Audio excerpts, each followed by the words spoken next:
We're doing really well here, Neil. And you? Yes, our topic today is RSV in babies. What is RSV? Well, it's short for respiratory syncytial virus, and now you know why everybody calls it RSV. It's a virus. It makes breathing troubles in children, especially less than 1 month old. Lots of ads for the vaccine on the TV.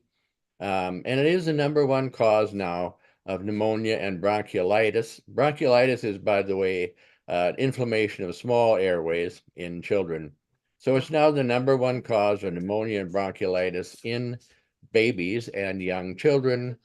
And it's particularly complicated for babies less than 1 month old. There's no test for RSV and there's no medication. So there's not any real cure for RSV. Is RSV contagious? Oh, yes, it's really contagious. It can be spread by kissing, sharing drinks, transferring anything mouth to mouth.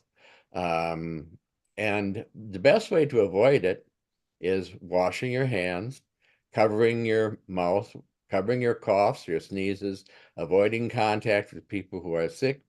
And unlike the flu, you can get RSV at any time of the year.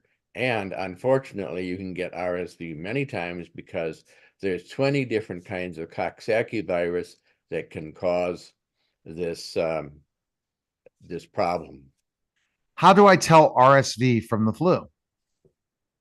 Well, the most of the times, the flu will not cause breathing trouble. So the most reliable sign is trouble breathing, and that will only happen in about 2% of babies and children who get RSV. But what parents need to know about trouble breathing is that something called nasal flaring, which is when the nostrils go out like this, and then retractions is another thing.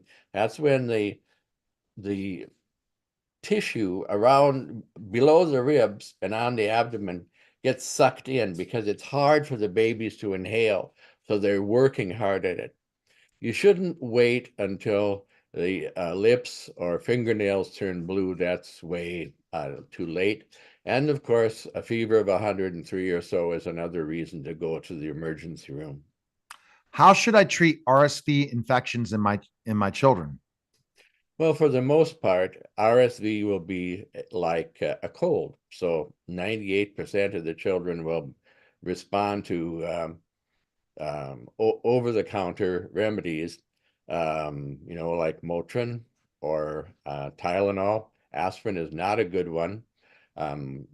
We've talked about cough medicines before. We had some cough medicines from some other countries with antifreeze in them. So be careful with your cough medicine. And of course, um, you can put 1 or 2 drops of saline in the baby's nostrils. Now, babies are nose breathers. We call them obligate nose breathers. That means they cannot breathe through their mouths. So it's important. So a drop or two of saline, it has to be sterile. It can't be tap water.